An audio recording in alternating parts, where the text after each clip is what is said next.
Fala pessoal, tudo bem? Sejam muito bem-vindos ao nosso canal. Eu quero nesse vídeo comentar sobre algo um pouco diferente do que eu tenho falado aí nos últimos vídeos. Tenho falado aí muito sobre futebol, sobre seleção brasileira principalmente, mas eu quero comentar aqui sobre um assunto que eu também gosto de conversar bastante, né, como futebol também, que é música.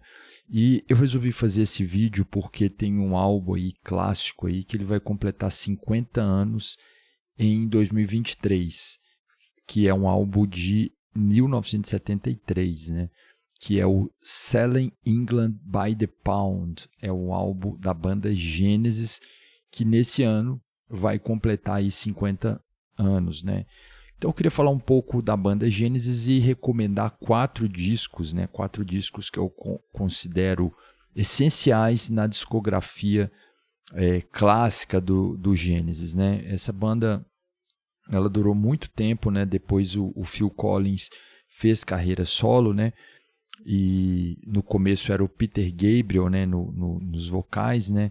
A formação clássica da banda, né? Era o Peter Gabriel nos vocais, Tony Banks, Mike Rutherford, Steve Hackett e Phil Collins.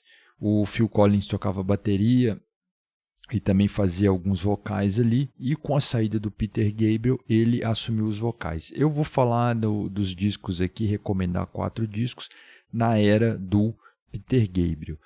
Depois, na era do Phil Collins, também teve discos legais, assim, né?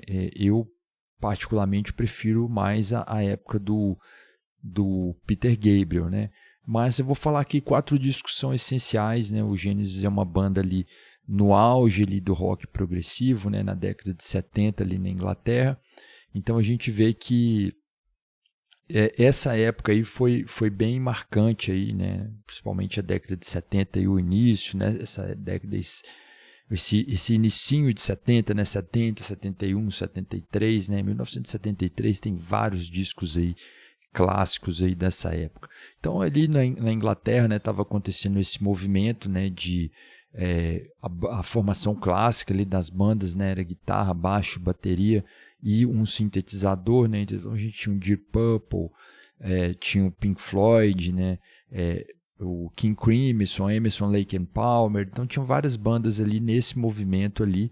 Algumas conseguiram entrar nos Estados Unidos, mas a maioria não entrava nos Estados Unidos, fazia muito sucesso na Europa, né? Nos Estados Unidos tinha um movimento muito forte ali do soul music, né? Black music era muito forte, não tinha muito entrado o rock progressivo. Então eles pegavam algumas peças, né? Às vezes até de música clássica, né? E colocavam ali nos discos e tinha uma característica muito marcante de ser peças, né? Então o disco às vezes ele era discos conceituais, né? Não se tinha uma canção isolada, né? Se via o disco como um todo. A gente pode pensar aí no clássico Dark Side of the Moon, que acho que todo mundo, muita gente conhece, né?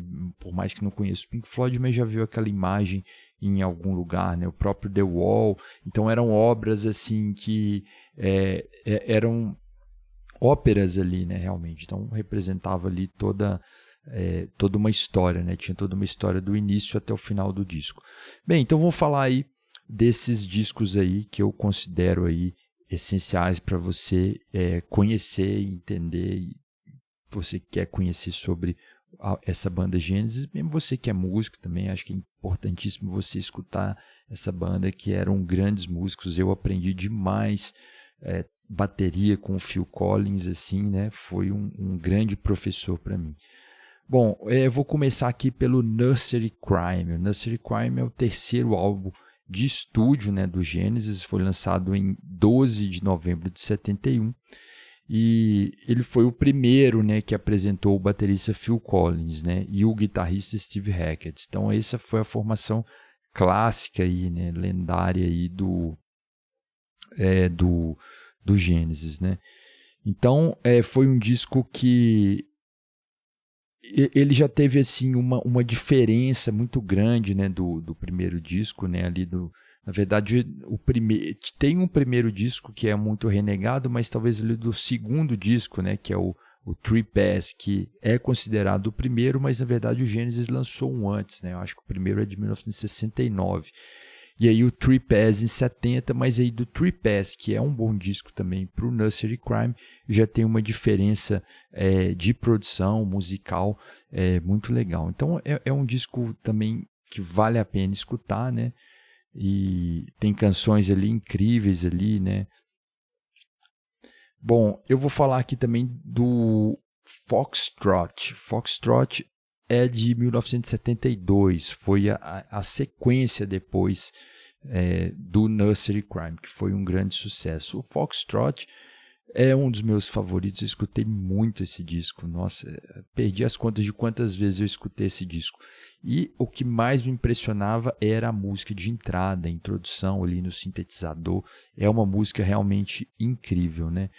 E também nessa mesma pegada aí, né, eles estavam melhorando cada vez mais as produções e o Peter Gabriel, ele estava ali cada vez melhor, né, na interpretação, não só ali como aquele grande vocalista que ele era, mas também na interpretação das músicas, né, o Peter Gabriel fazia muito bem, e esse é um disco também que marcou a época. Então eu destaco aí a primeira faixa, né? A primeira faixa aí já é uma faixa aí que vale a pena você escutar, né? E esse é um disco clássico também que vale a pena conhecer. Bom, aí em 1973 a gente tem esse disco que vai fazer 50 anos, que é o Selling England by the Pound. É uma obra-prima realmente esse disco, um disco muito bonito, né? E ele tem uma crítica social muito forte ali, ele critica, a tradução seria mais ou menos como se fosse vendendo a Inglaterra por R$1, né, por alguma moeda, né, por $1, por um tostão, né, por alguma coisa assim que não tem valor, né. Então esse disco ele tem algumas peças ali, né, de música clássica, né, que eles resolveram colocar ali. E a maioria das músicas também escrita por todos eles, né, pelo Hackett, o Banks, por todos os integrantes ali, né. E First of 50 é uma música muito legal assim de escutar, né, uma música que tem quase 9 minutos, né. Então eles vão contando ali uma história, né. É muito diferente, né, das músicas que a gente conhece hoje, mas é a característica ali do rock progressivo. Então esse é um disco que também vale a pena escutar. Bem, e para finalizar, o The Lamb Lies Down on Broadway. Aí foi o auge da banda, né? Eu acredito, né? Esse é de 1974, é um disco duplo, né? Então, eu acho que musicalmente falando, eu acho que o Selling England by the Pound, mais interessante, mais legal, mas a questão da produção, musicalmente falando, artisticamente falando, no momento que a banda estava, esse disco é realmente o auge. A gente vê que toda banda clássica aí, né, nos anos 70 aí, no geral mesmo, né, quando eles chegavam no auge, eles sempre lançavam um disco duplo, né?